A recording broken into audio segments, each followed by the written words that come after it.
এই যে আসসালামু আলাইকুম, আজকে আমরা ফুড টেবিল নিয়ে চলে আসছি।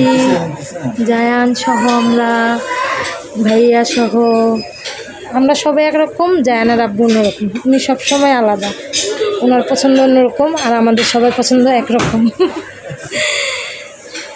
এই যে জায়ান, বলো খাবার কেমন? খেলাম। আচ্ছা, তারপর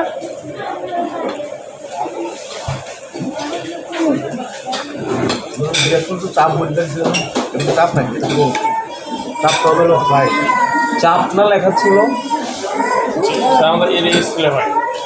মানে এটাই চাপ গ্রেভি গ্রেভি চাপ তো আমরা ভাবছিলাম ভাজা ভাজা।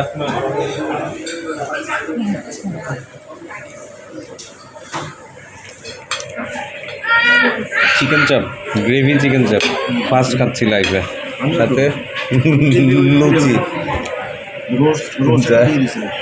শশা খাচ্ছে না।